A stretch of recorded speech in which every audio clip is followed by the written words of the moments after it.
But the best way to figure out how your baby is doing is their heart rate. That pain, it changes the state of mind you're in.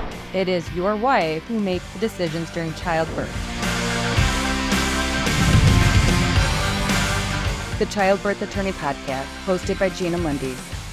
Welcome back, everybody, to the Childbirth Attorney Podcast. I'm your host, Gina Mundy. Today, I have such a cool episode. I have to say, it's definitely one of my favorites. Today, I have Brandi and her husband, David, on to talk about their experience with home birth. During their first couple of births, they actually did a hospital birth. And then for their little girl recently, they decided to do a home birth. And they have so much great information to share all the way around, whether it's with pregnancy, home birth, compare and contrast the hospital versus the home birth experience, you name it, they got it. So anyway, Brandi, David, welcome to the show. Hey, Gina. Hey. Hey, guys. How are you? Fantastic. Good. How are you? Oh, good. Thanks for coming on. I appreciate it. Do you want to tell my audience a little bit about yourself? Sure. So I'm Dave Gittens, wife Brandi Gittens, and we live here in Clarkston, Michigan, Southeast Michigan. I'm a realtor. Brandi is stay-at-home mom now that we have this newborn, a little over 4 months old, this joy of our life. We also have 3 kids total. We've got quite the gap in age. We've got a 14-year-old who's almost a high schooler now, and we've got a 10-year-old. And now we've got the 4-month-old. So 2 boys and a girl. We just had Eliza. So that was an awesome experience. I'll let Brandi introduce herself. Yeah. So Dave pretty much hit everything I think that needed to be said. But yes, I stay at home now. I had been working because obviously our kids were older, but now with the newborn, I'm very blessed and fortunate to have a really great provider, so I can stay home with the baby. A little bit different than with our other ones because I did have to go back to work. So it's really awesome to be able to just stay home and enjoy her and have that experience. That it's such a great feeling because I have always been the working mom, and just watching, the days go by, like ticking down to when I had to go back to work always was one of like the hardest parts. I can't even imagine not having to go back to work. You must just be, you must wake up every day just happy. Yeah. And you got your sweetie, Eliza. I love that name, by the way. That's a great name. Thank you. So, home birth. I love this. What inspired you guys to go that route? Do you want me to start? Yeah, you can go ahead. Okay. So, we had the 2 other children. They were both born in the hospital, kind of the traditional way. I went into natural birth with the oldest and decided to get the epidural, which personally for me did not work. And I had some like kind of minor side effects from that. And then with the second one, I got induced, but I did not do an epidural with him. And I had a much better labor, recovery, all those things. And then just kind of as time goes on, you kind of reflect on your experiences. And then, you get older, a little bit more wiser, you think a little bit differently. And I just started realizing kind of through our whole entire, even just health journey, realizing how much our bodies are capable of, and that they really were made to do this. I just always was very drawn to home birth, a couple of years ago. And I always said, if we ever had another one, I'm doing a home birth. And it was funny because when I got pregnant, it was like nothing was ever even talked about. It was just like we knew we were going for home birth. There was like no discussion. It was just straight into like that was just kind of like the natural progression of how things went. I remember a little different. I was a little skeptical at first. I was like, who's going to do it? I need to meet him. I've got a bunch of questions. What happens if this goes wrong? But when we sat down with the home birth midwife, she made me feel very confident. I think her experience definitely helped. And it just seemed like a very natural thing. Every question I gave her, well, what happens if the umbilical cord is wrapped around their neck? And she asked me, well, did that happen with any of your other kids? And I was like, yeah, actually both of them. So all three of our kids now have had their umbilical cord wrapped around their neck. And she's like, well, what did they do? And I was like, well, they unwrapped it. So yeah, that's exactly what we're going to do. So, just, kind of putting my fears at ease. And that's kind of my biggest takeaway from this whole experience is just, we felt like we were being led by the Lord to have another child. Like I mentioned, there's a big gap between kids. We were on a different chapter of our life. Like I had already, decided, like in my mind, I'm going to retire early. I'm going to get a second property in a different country. And Brandi, I don't know if we have time in this episode, but Brandi pretty much got a prophecy over her that she would have another baby. Nice. And so, we felt like this was very much led by God. And so we decided, let's just go for it. And but again, my biggest takeaway from it is that, you can't let fear dictate your decisions. And my bigger takeaway is that along the way, other people's fears were projected onto us. And it would have been very easy for, if we were much younger, to let that kind of settle into us. I mean, neighbors, relatives, everybody was kind of like, well, what if you're going to have a baby at home? Like, you're just crazy people. Like, what are you thinking? Like, what happens? You're putting your child at jeopardy. And it was, none of that came true. So, just having faith and knowing that, hey, if this child was something that God promised, then, he's going to make sure that everything works out. And, we have living proof with this 4-month-old baby that she's doing fantastic. I love that. Mm-hmm. Wow. I am like, my hair on my arms, like kind of like standing, like, wow, like chills down the spine. I'm like, what's the right description of what's happening to my body right now after I just heard that? That is absolutely amazing. And that is absolutely beautiful. And I really like how you just at the end too kind of threw in how, there were people that were not, I guess on board or expressed concerns or, whatnot. And I do find it fascinating that obviously you guys being of the older age, because I'm definitely, more confident in my decisions now and whatnot being older. But I think that's definitely a good point, especially if there is somebody younger listening to this that does want that home birth, that does feel like that is the right decision for them. What was like, I mean, when you're talking to family, friends, did you feel like majority were okay or majority were not okay?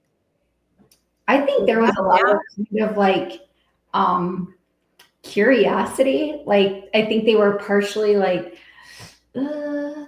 because we're so trained that we need doctors for everything, and don't get me wrong, I'm not against all that. There's a time and place for that, but we're just so trained to think that we need doctors for everything, and we don't even trust our own selves, our own bodies. I always say, like, I turned 40 in December. I'm like, I've been in my body for my whole life. I'm very aware of like what's going on and what I feel and all those things. So I think there was a sense of like kind of nervousness, but also like, that's kind of cool, so, but like Dave said, we couldn't really let those things, the fears that people had, get to us either, like, well, what about this? And what about this? And you just can't really go there. It's important to be prepared, but like I said, we were literally created to go through labor and give birth. So there doesn't have to be a fear of that if you know that that's what you're made to do. Yeah.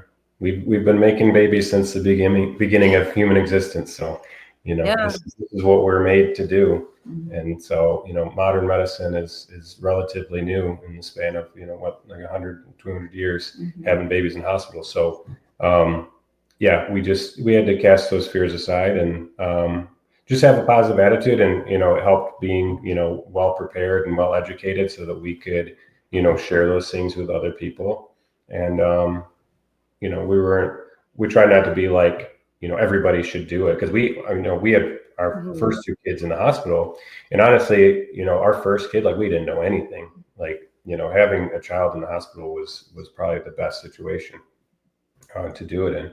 But again, having two, and then just kind of going through it, going through that experience and realizing, this is you have the she had to take on most of the pain part, but I had to be there for support. And the catcher, I was like, Jared Goff in there, making sure we got the touchdown.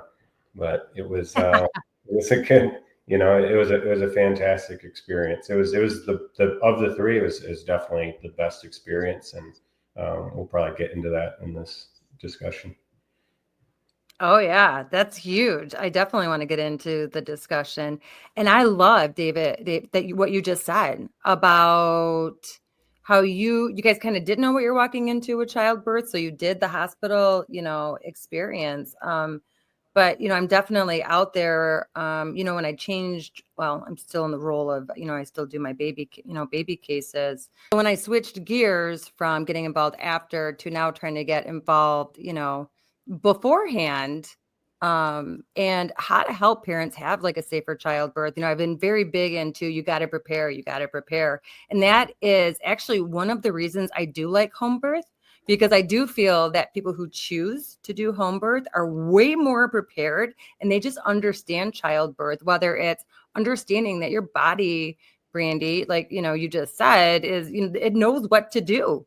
Right. To have a baby. And like Dave said, this has been going on for, a long time.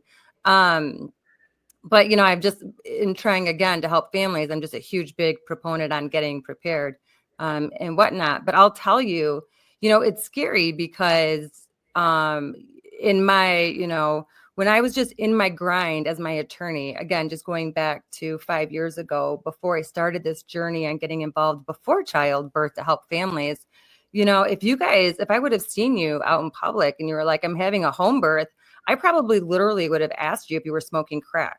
I know it's scary. That was my mentality. Especially, once I switched gears, once I got out of my grind, I picked myself out of my grind, and I'm like, wait a minute, how can I take everything that I'm learning? How can I help families? What am I seeing in my cases all the time? What do they need to know to help, so they never ever have to meet someone like me? Because obviously I only get involved when something goes, terribly, wrong. But as part of that, I have learned that, home birth can be a really great, option for people. And, I feel really bad. I really hope, because, I am an attorney and this is what I do. I hope no one ever listened to me. Because I did have some people say home birth, and it would just blow my mind. And now, I don't have a hospital home birth specific recommendation. Not yet. I'm not there yet. I believe it's a very individualized decision. And I believe there are benefits to both. But I do like the home birth option. Like for you guys, I remember, Dave, when oh, and just so the audience understands and knows, our kids played baseball together. I think they initially were on opposite teams. Now they're on the same team. But I remember when I was seeing you guys at one of the games, and you said home birth, and luckily it was more recently after I had published my book. Obviously, you just delivered the baby, Brandi, or baby, your sweet girl. But I remember you saying that and going, awesome. That's amazing. I was so just happy for you guys. I'm like, that is a really good decision.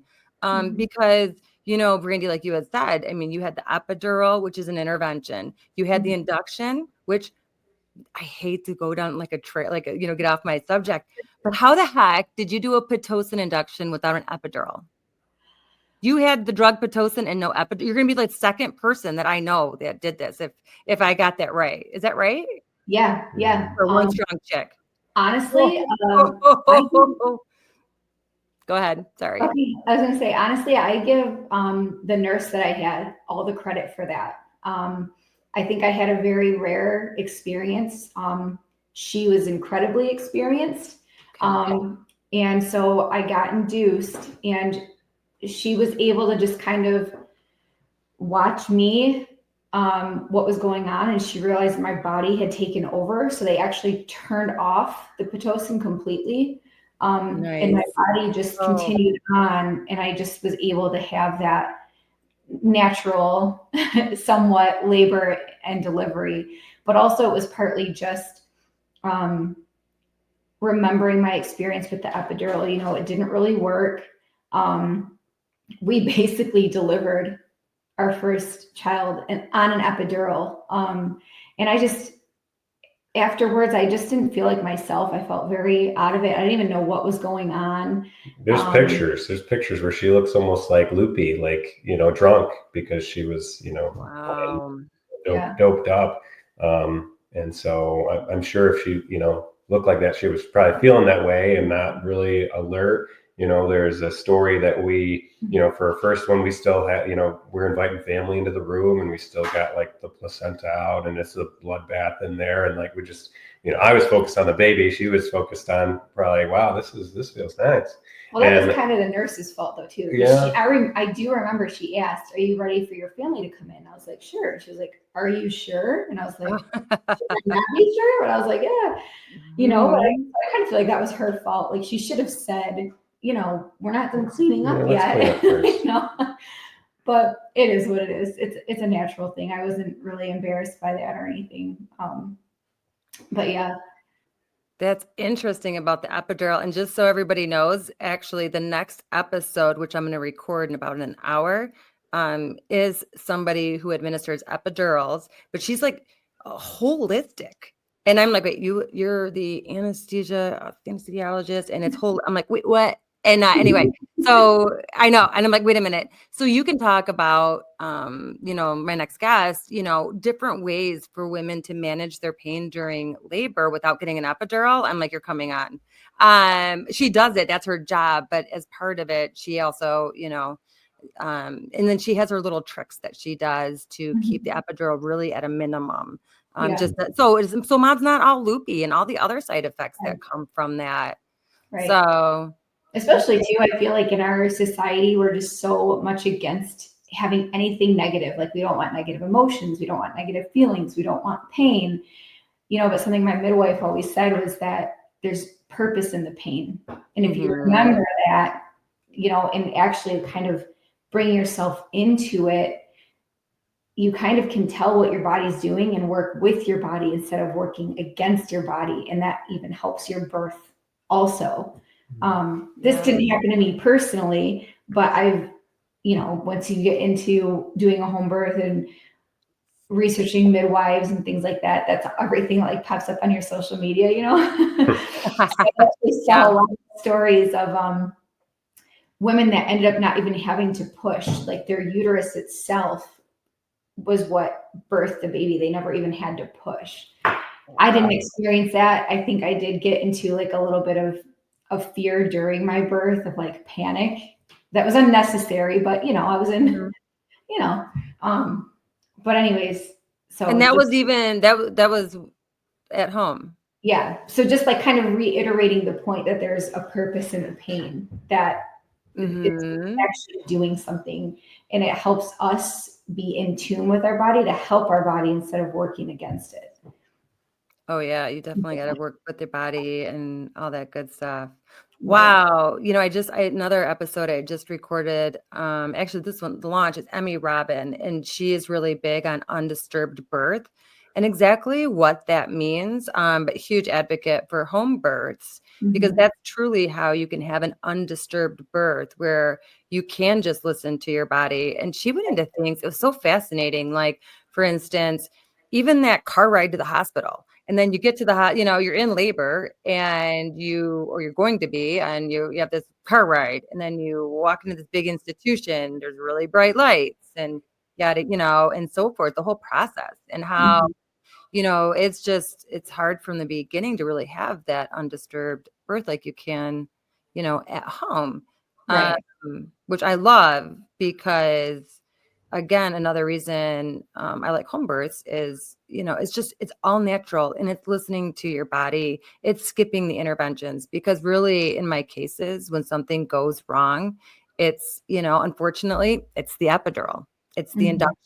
You had a really good nurse. I can tell when you just told your story, you were very lucky. You probably had a nurse that was born to be a labor and delivery nurse. That's what I call them. They've been doing it a long time. She loves her job, and you were extremely lucky to have such a good outcome like that, because unfortunately, again, in the cases, it's all these interventions that they get once they roll up to the hospital. Again, making home birth a great option, and whatnot.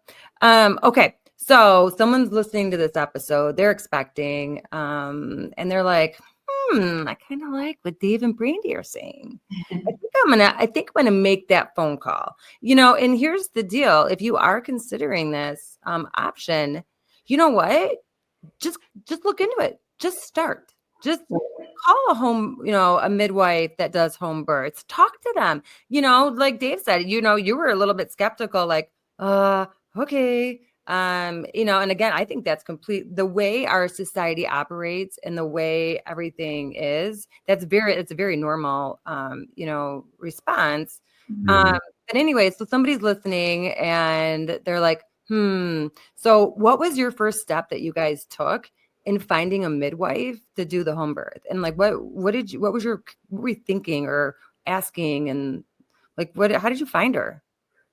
So I was the one that kind of went after that first. I had only found out I was pregnant for about a week. And literally all I did was I typed in Google midwives near me. So I just kind of started checking out their websites, just to kind of get a vibe of how I think that they believe, things like that. So the one that I decided to go with, she was, her picture was her hiking in the woods. I'm like, oh, she totally loves natural stuff, and we're very much about like, trying to eat as clean as possible, like as little processed foods, I hate saying the word crunchy because we're not like super crunchy, but No, someone had to define that the other day for me. Finally, I'm like, what is crunchy? But anyway, go ahead. I just feel like it's the easiest way to kind of explain. And then I ended up calling her and we talked on the phone. And it seemed like a lot of the way that we think and view health and medicine and all these things are really aligned. And then I set up to have like a in-person kind of interview with her and made sure that Dave was going to come because I knew he had questions. Like I really had no questions. I just knew what I wanted. And I just was like, whatever the answer is, that's the answer, but men are typically just much more practical. And he wanted the more definitive answers, which I respect and also I'm thankful for, right? That's why we need helpmates, which means somebody opposite of us. Yeah. So, and that's really how we found her. So I think most people, you would probably want to interview several people, but just after I met with her and just our phone conversation, I just felt really comfortable with her and that we vibed well. I got along with her well. So I didn't really feel it necessary to interview more people, but I liked too that she had an assistant. And when I started talking to people about home births, there's something called a doula, which you can usually hire separately, or sometimes they come with midwives, but they kind of are more for therapy or counseling or making sure that they're there for you while you're doing the birth, even sometimes for the husband. So her having an assistant, extra hands and extra eyes was made me feel more confident through the process. Oh, so you did a doula and a midwife. Kind of. I mean, she was her assistant. She was, I think, actually training to become her own midwife. So she wasn't necessarily a doula, but when she did kind of fill that role. She filled that role. Yeah. Oh, that's cool. Interesting. Another thing I'm a huge fan of are doulas. So I'm like, oh, doulas. Huge fan of doulas. Definitely. And I do love them because they're not in childbirth cases. Mhm. So even at the hospital, at home, they're just not. Right. And not only that, I've asked around, they're not. So, again, as I keep trying to focus on safer childbirth, then I'm like, okay, if doulas aren't in cases, then doulas are doing something right to help families have a healthy baby. Has to be the right doula though. Right. Okay, so give me like top 3 questions to ask a midwife if someone's like, okay, I need, did you ask, for instance, like, have you had any bad outcomes? How many babies have you delivered at home? How long have you been doing this? Yeah. Was We, there anything, backup plan? Was there any like 3 specific ones? Or hold on, if you didn't ask it that you wish you would have? yeah. Number one, most important question for me is what's the emergency plan if the home birth does Mhm. not happen or we don't go for full term or something like that. It was, very important for me to know that, if things didn't work out, baby's not coming out, we got an emergency, their heart rate's too high or too low, like where are we going, which hospital are we going to? So that was the most important thing for me. You touched on a couple other good questions. So. Yeah. And really, because she does have so much experience, I think she's 22 years experience. Wow. Kind of Okay. offered up a lot of information right out the gate so that she had that much experience. How many times had someone had to go to the hospital? I don't remember the answers to all these questions, if I'm being honest. Yeah. Just kind of naturally offered up all of that information, which I think also helped make us Mm, feel comfortable because she already knew kind of the general scope of information that need to be given, right? Kind of like that informed consent, right? Like, yeah. this is everything that you need to know. Mhm. So I can't really think of anything specifically. So No, obviously, those like you are said, like that you that yeah, know those are good. how much experience they have, um, you know, what kinds of things have gone wrong and what did you do, Mhm. Yeah. someone that's not very experienced and then is going to panic. One thing I loved that stands out to me is she was talking about, and I know you talk about this in your book, Gina, how important knowing the heart rate of the baby is.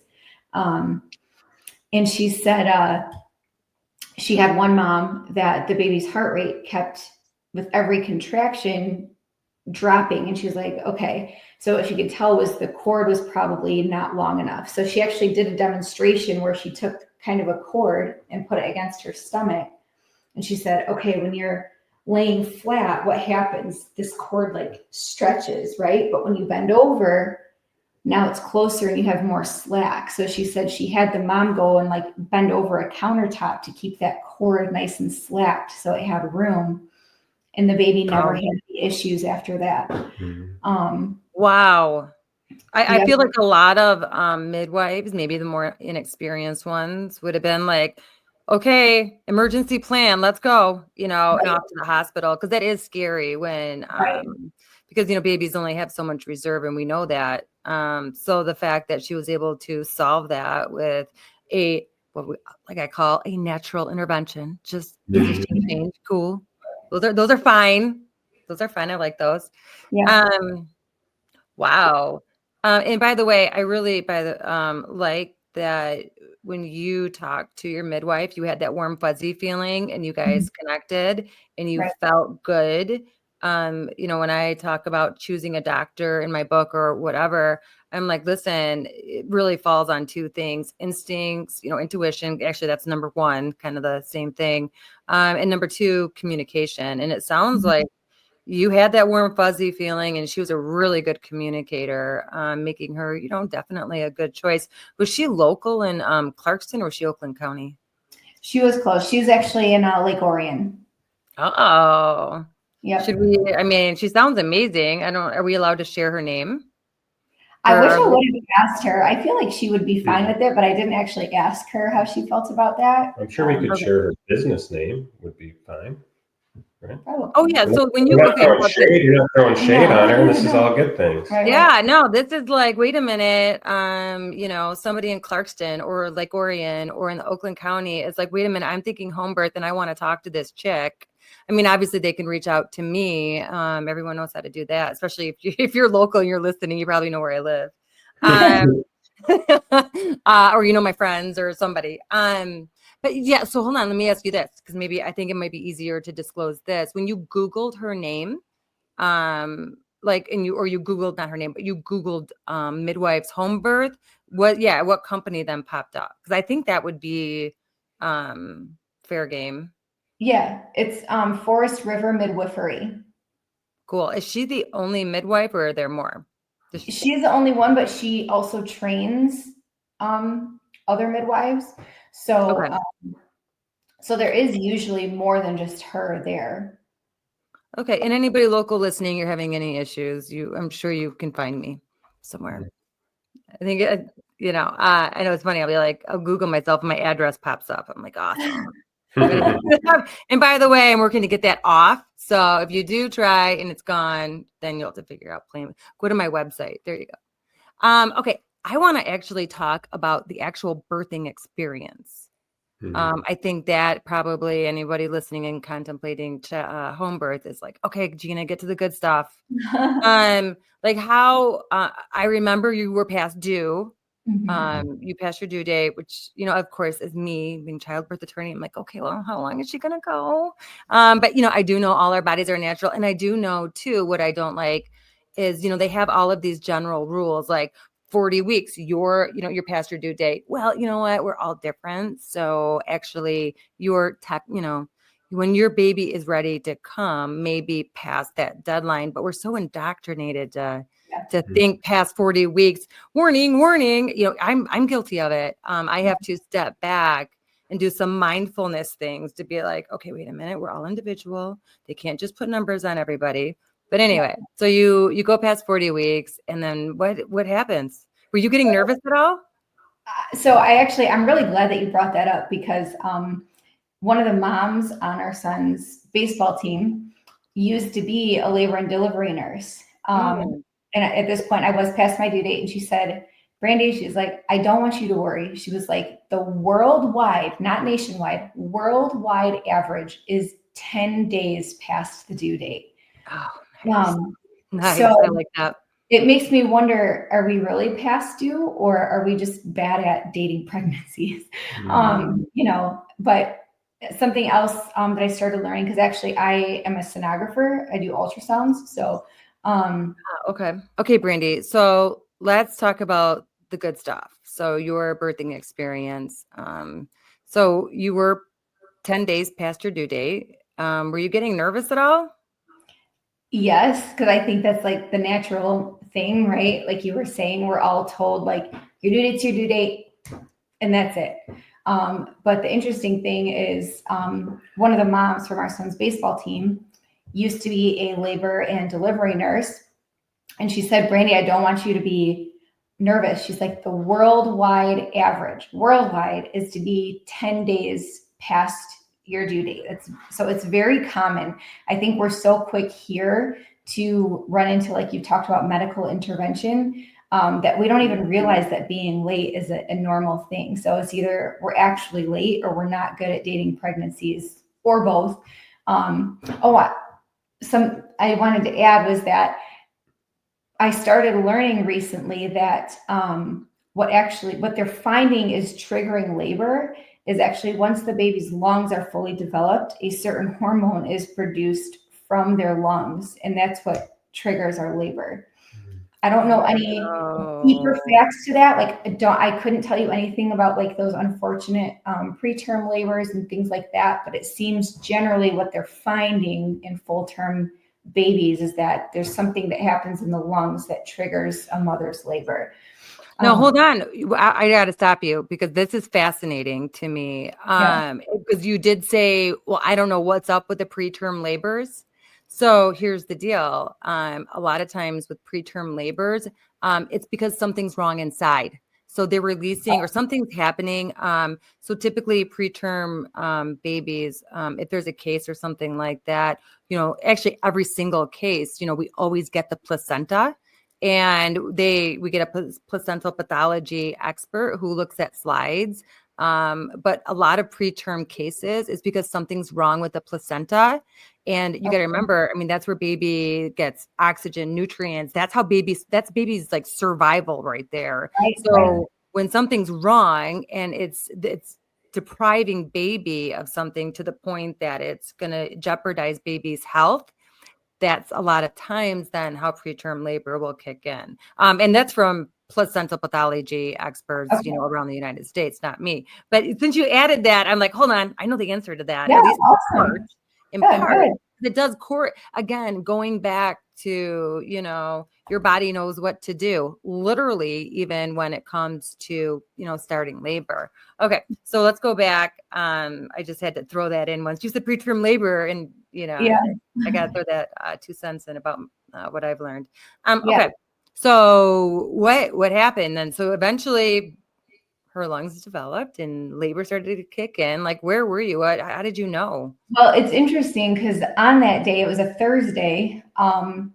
I had an appointment with my midwife, and she was like, how are you feeling? Because that's another thing that she asked, especially getting closer, how much do you want to push yourself kind of to get into labor, right? So doing certain exercises, things like that.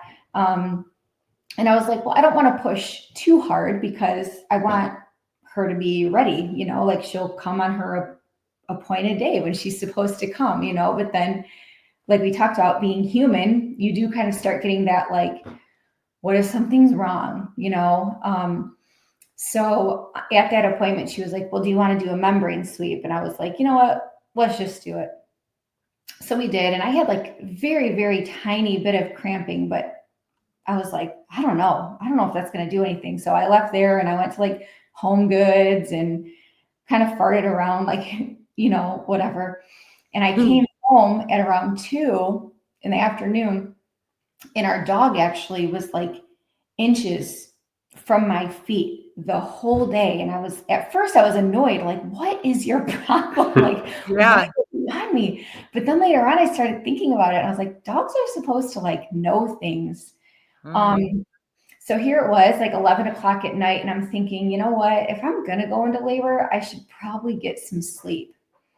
I go upstairs, brush my teeth, lay down. I kid you not, I wasn't even laying down for 2 minutes, and I felt a contraction that went like to my back. And I was like, oh my gosh. So I instantly looked at the clock, what time it was, right? Like, this is part of having experience of having kids, you want to time them. So that contraction lasted about a minute, and the next one came exactly 10 minutes later. And after about my third contraction, they went down to coming 8 minutes apart. And within an hour, they were 5 minutes apart. Wow. So I called my midwife and told her, and she was like, okay, when you get to the point that you can't really talk and they're about 4 minutes apart, call me. Well, it wasn't even 30 minutes later. And I was like, this is coming. Yeah. Not slowing down at all. It just kept progressing. And it never slowed down. So actually, from my first contraction to the time she was born was exactly 4 hours. Oh, wow. Yeah. So wow, that was quick. You're lucky. So it was super painful. And my midwife said that that's actually part of the reason it was as painful as it was, because my body never had time to adjust to the pain because it went so fast. That's interesting. So in a way, it's good because then it's just over with. But at the same time, like, I had expectations, right? We all do as people. And I thought I was going to, like, be in the pool. It was kind of be like this slow and kind of beautiful process. And it was just, oh my God. How did you deal with the pain? Was there any like medication you took? Did you breathe through it? Was there? Just breathing. And I know even when I got into those transitional contractions, I remember I was kind of like leaned over, like had my hands on my bed, like really pushing down. And I remember kind of like lifting up one of my feet and like really kind of squeezing. And she was like, stop doing that. And she was like, I think you need to get in the pool. So, I got in the pool, and it seemed like it was a really long time, but I honestly don't know exactly how long it was from getting into the pool to her being born. It didn't seem like long. It might have been 30 minutes is what it felt like. Yeah. Dave, what were you doing? I was just watching football. No, I'm just kidding. No, back to what she said. I had wished I had gotten some rest because I did not go to sleep. And then by the time, she needed me, it was like midnight. And I think by the time, I don't even know if we went to sleep. So, I was there. I was support. Actually, I brought this up is that I actually caught the baby. So I eventually got into the pool, but I just made sure I was there. If she needed anything, I filled up the pool, made sure that I was, communicating with the midwife and stuff like that about whatever they needed. But what I think your audience really wants to know is probably the contrast between the experience, because we have had, delivery in the hospital and we've had delivery at home. And it's night and day, total night and day. Yeah. So, how so? I assume you're going into that for me. yeah. So, the hospital, again, I think that we trust the doctors and we trust the nurses, and as we should, because they're professionals, but, they kind of just tell us what to do. There's not a whole lot of necessarily homework that you need to do up front or anything like that, or any action. You just they just kind of lead you. They take your hand and lead, this is what you need to do. But some of the biggest contrast is like at the hospital, the lights are on super bright. You're delivering on your back usually, which doesn't make any sense to me. You don't go number two that way. Those things don't come out of your body naturally that way. But it's very doctor friendly, right? They schedule a time for you to go in. If it's not on their timeline, then they use Pitocin to get the baby out sooner. When the baby comes, it's bright lights. They take the baby. They're putting them onto a scale. I remember vividly my first son just screaming like, what in the heck is happening? Like, all babies cry, but just like looking at me like, what in the world is happening right now? Like, I was just in a comfortable dark area and now I got all these lights on me and everybody's touching me. They give the baby back to mom, then they bring him to the back room to get prodded and whatever. And you're always hooked up to machines. They're always fondling you because they want to measure how dilated you are. So that's our hospital experience, at least from a man's perspective. And then to come back home, we've got dimmed lights in our bedrooms. We had the lights dimmed. We had it was just very calming, and our midwife helped with that. There was never a time when it was chaotic. The hospital seemed chaotic, like from start to finish. Doctor runs in usually last minute. The nurse says, "All right, baby's coming." They come in, they put on their gloves, and it's just like go time, and it's very chaotic. Whereas with the home birth, it just seemed so smooth. Just making sure that I was there for Brandi, holding her hand. Eventually, I had to get in the pool, but when the baby came out, baby went straight to mom's chest for as long as she wanted. She got out, she got into bed, she kept, the baby skin to skin.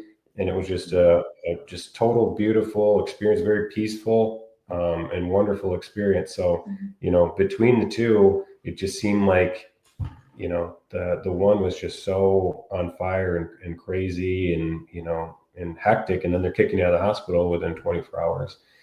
Just to come back home. So to be at home, everything you need, your own bathroom, your own food, your own clothes, just made for a complete night and day experience for me.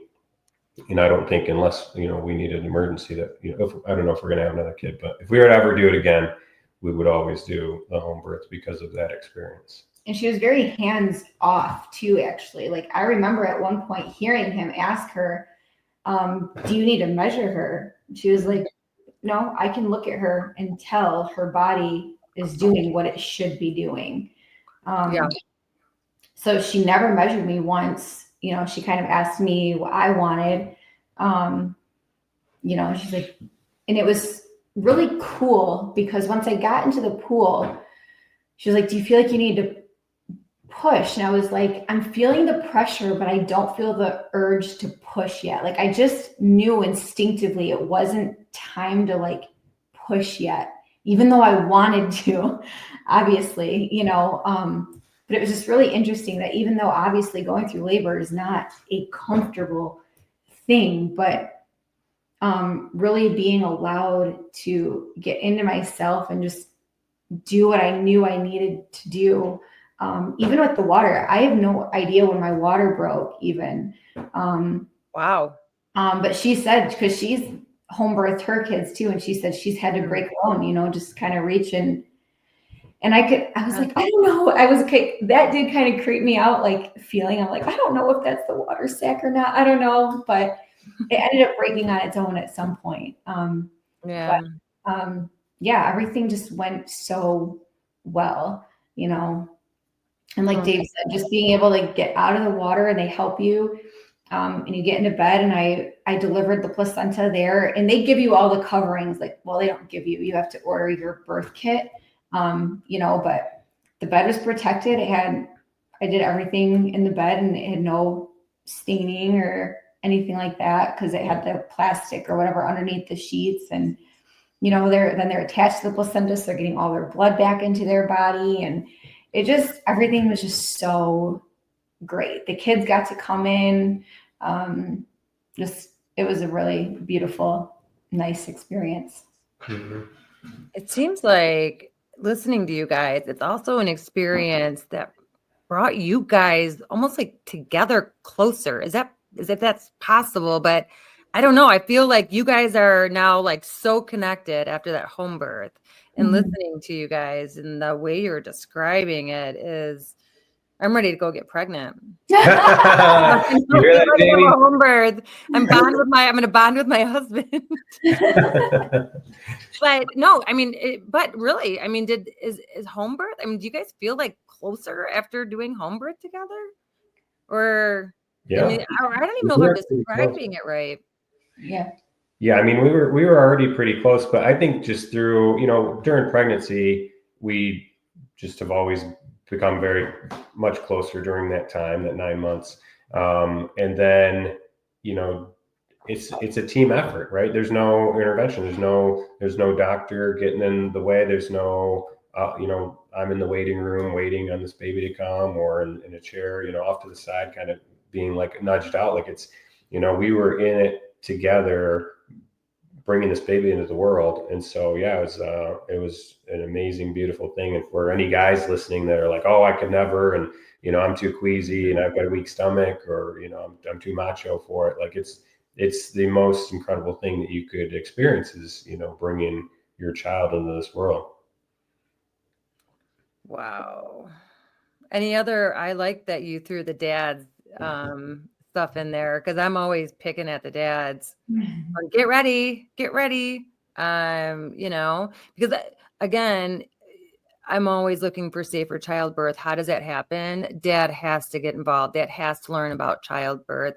Dad has to understand what is, you know, happening with his wife and her body and her baby, just to make sure, you know, they can make a huge difference, you know, in the outcome. So any other words of wisdom for dads and home birth? I mean, I think you covered it pretty good, but I didn't know if there was anything else. Well, probably just for dads in general, when you're, you know, whether you do a home birth or not, when your wife is pregnant, you know, making sure that you're not the reason for their stress, doing everything to limit the stress. And when you have older kids, you know, sometimes it's, you know, bringing those boys aside and saying, listen, we're not going to, you know, we're going to start cleaning up after ourselves. We're going to, you know, we're not going to rely on mom so much. Like she's, you know, and she's having this baby. This is what she's working on. So, you know, you guys need to step up to the plate and do what's expected of you without, you know, mom having to feel the stress of that. So, you know, trying to alleviate all the stress. We didn't do that necessarily with the first two boys. So, you know, learning from that, it's all a learning experience. You know, it just wasn't top of mind, but, you know, trying to make sure that Brandi was the most at peace, you know, that, you know, she's got a growing being inside of her that's going to affect her. It's going to affect the newborn. So, you know, making sure that she's, you know, got as little stress to deal with as possible is really important. Yes, that, oh my goodness. I think I have a blog post even on, you know, stress, and how actually it can cause contractions. I mean, it can do some pretty, you know, negative things to mom. So trying to do whatever you can to mitigate any stress for your wife, huge. Great advice. I love that. Okay. So we are running out of time. So is there anything else you guys want to say about home birth? It sounds like too, again, I know you guys do prepare for it and whatnot. You ordered your the home birth kit and the whatnot. Did you do any classes, or really was it just your midwife teaching you? Did she meet with you? I know you guys read my book. Yeah, so it was really just like you would for going to your OB, at the beginning, your first trimester, you go like once a month or whatever, or maybe through the second trimester, you go once a month, and then you start doing your every other week and then your weekly. If you want to do, like, we always choose not to do, at least for me, I choose not to do genetic screening because number one, I've heard of so many stories of it being wrong. Same. And then we're talking about added stress. Number two, just our personal beliefs. If something was wrong, we would continue on with the pregnancy. So for me, why get the added stress? On top of that, the only ultrasound that I got medically, I'll explain that in a second, was my anatomy scan at the 20 weeks. Most things will be picked up at a 20-week anatomy scan. So for me, I just felt like doing the genetic screening wasn't necessary and would cause added fear. And anything we would need to know would be seen at the ultrasound. I do ultrasounds, so I was probably scanning myself too much when I was at work. Oh, I love that. That's why I say the only medical ultrasound that I got diagnostic. I was wondering why you said that. I'm like, what are you talking about? Okay. Yeah. Thank you for clarifying. That's right. But she can write prescriptions for that. So, if you do want to get ultrasounds, you can get ultrasounds. If you're some people are just against those in general. You don't have to get those. Mm-hmm. So really any type of anything that you can get with an OB, for the most part, you can get with the midwife. So I think that's just a good thing to know too. And really trust yourself. Trust that your instincts, trust that you were created to have children and that you can do it. And there's nothing to be afraid of about it. Yeah. That is awesome. I would just go back to the fear part of it. It's so, we live in a society that, just is, they're afraid to take chances. They're afraid to trust themselves, right? We feel like we're maybe inferior. I don't know if we learn that through our education system of like, we're just feeling like we need to be instructed to, like we can't trust our own knowledge. So, anybody who's interested in doing a home birth, I would just say, educate yourself as much as possible and have confidence, no matter which direction you're going to go, but don't let other people's, fears get poured onto you. Because I can remember, there's fears of, oh, you guys are doing a home birth, you must be crazy. But then there's also you guys are, the baby's late. Like, what are you doing? But the more people I talked to after saying that our baby was coming late, the more people I found out, oh yeah, I was 2 weeks past, or I was a month past, or I was a whatever. Like, it was very common. I was like, oh, well, but we have these internal, fears. So don't be afraid to, talk to people about your experience, but do it in a way that, you have to have some conviction about what you're doing or what your plan was. Because some people will try to talk you out of it. And it's not necessarily you, it's their own fears being cast on you. It is. Mm-hmm. And, again, and I hate to repeat this, but it's scary. It scares me that if I would have talked to you guys 5 years ago, I really would have asked you that question about smoking crack if you told me you were having. I mean, really? I mean, how scary is that for the childbirth attorney? I mean, it's just so. Also, keep in mind that if somebody is asking questions, I mean, who are they and why are they? And like, are they going to be somebody like me who in 5 years, who's actually now dedicated part of her life to researching this and figuring out how to have a safer childbirth? Is she going to change her tune? I mean, that's what I did, right? I feel bad for all the times I said home birth, and went into shock, just saw a ghost face, it's scary. So just keep in mind that while somebody may have a very strong opinion, at that point in time, that opinion may change, especially as they educate themselves, or like you just said, maybe it's their own fears. Because I'll tell you, for me to have a home birth, I don't know about now, but back then, not even an option because of what I had seen. But I'm not a medical professional who sees the good and the bad. I only see the bad, and then I have to sit and analyze the bad for years. These cases take years to get through the system. So, you're right. So please keep that in mind. If anyone's trying to talk you out of it, at least, you just listened to one absolutely amazing story. And, and again, as somebody who's tried to figure out what is the safest route for parents, how can parents have a healthy baby? I'm on board with home births, especially after listening to your story. Now, I mean, this is amazing. And it's the way it's supposed to be. And, you guys talked about trusting your body, Randy, trusting your body. Your body knows what to do. Don't forget, your baby knows what to do. That's 100%. knows exactly what to do. Babies are actually pretty smart. Yeah. So, Dave, where can people find you? And I got to throw this out there. Dave is a local realtor guy. And let me tell you, he is one of the best. Not only that, you can trust him with anything. So definitely, I would highly recommend Dave if you're looking for a house, going to sell yours and whatnot. But anyway, where can people find you? Well, thank you for the pitch. I appreciate that.